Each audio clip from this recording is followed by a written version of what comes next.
ఈ ఎలక్షన్స్ రాజ్యాంగబద్ధమైన ఎలక్షన్స్ కాదు. These elections called red book elections.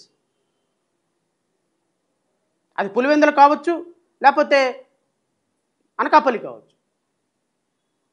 ఎక్కడి నుంచో ఉన్న సీఎం రమేష్ 300 కోట్ల రూపాయలు అట్లా ఇసిరేసి అనకాపల్లిలో ఎంపీగా గెలిచేసి ఫ్లైట్కి వెళ్ళిపోయినారు. దీని బౌండరీస్ కూడా తెలియదు.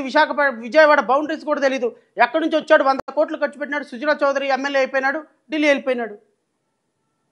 365 రోజులు అక్కడ కూర్చొని ప్రజలకు సేవ చేసుకుంటున్న వాళ్ళు నోరాలు పెట్టుకొని చూడాల్సి వస్తుంది. ప్రజలు అలాగే తయారైనారు, వ్యవస్థ అలాగే తయారైంది, పోలీసులు అలాగే తయారయ్యారు, డబ్బు అలాగే సంపాదించుకుంటున్నారు. ఈ వ్యవస్థ మారాలి. వ్యవస్థ మారాలి అంటే రావాల్సింది మార్పు ప్రజల్లో. ఈరోజు పులివెందుల్లో జడ్పీటీసీ ఎన్నికల్లో జరుగుతున్న అక్రమాలే రేపు 2029లో మనకు తార్కాణం. ఈ విధంగా ఎలక్షన్లు జరిగితే ఇంక ఈ దేశంలో ఎందుకు? అమెరికాలో పెట్టినట్టు 2 పార్టీలే పెట్టండి, తెలుగుదేశం ఆర్ వైఎస్ఆర్సీపీ. ఇంకా రాజకీయ పార్టీలను బ్యాన్ చేయమని అడుగుతున్నాను నేను. అనవసరం. మాలాంటి వాళ్ళు ఎలక్షన్స్లో పోటీ చేయలేరు, పోటీ చేసిన గెలవలేరు, గెలిచినా నిలబడలేరు, నిలబడినా బతకనివ్వరు. జడ్పీటీసీ ఎన్నికలు జరుగుతున్న విధానం అత్యంత తీవ్రమైన దిగ్భ్రాంతికరం. మేబీ నువ్వు గెలుస్తావేమో, నేను కూటమి ప్రభుత్వానికి చెప్తున్నా, మీరు గెలవండి, ఏం ప్రాబ్లంలే. ఇంతకంటే ఎన్నో అక్రమాలు చేసినాడు జగన్మోహన్ రెడ్డి. 2020, 2021 పంచాయతీ ఎన్నికలు ఏమైపోయినాడు? 11 సీట్లకు తీసుకొచ్చి కూర్చోబెట్టారు. 85 సీట్లు, 86%, 89% పంచాయతీ ఎలక్షన్లు గెలుచుకున్నాను, 93% మున్సిపాలిటీ గెలుచుకున్నానని అనర్గళంగా ప్రకటించుకున్నాడు జగన్మోహన్ రెడ్డి. ఏమైపోయినాడు? 11 సీట్లు ఇచ్చి కూర్చోబెట్టారు పక్కన. దేనికి పనికి రాకుండా పోయినారు. ఈ రోజున ఎన్నికల్లో అక్రమాలు ఈరోజు చేస్తావు, రేపు అలాగని వైఎస్ఆర్సీపీ నేను విమర్శిస్తున్నా.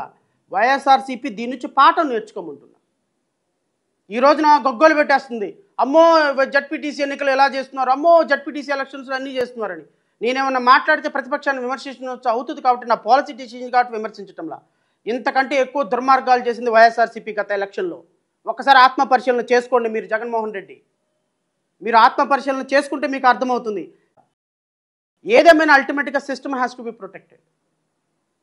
ఈరోజు జగన్మోహన్ రెడ్డి మొన్న అన్యాయం చేశాడు కాబట్టి నేను అన్యాయం చేస్తానంటే అల్టిమేట్గా system will be in soup. So ఏదేమైనా జరుగుతున్న ఎలక్షను అత్యంత దుర్మార్గకరం. ఎలక్షన్ని ఖచ్చితంగా ఎలక్షన్ల ప్రాసెస్ లాగా చూడాలి.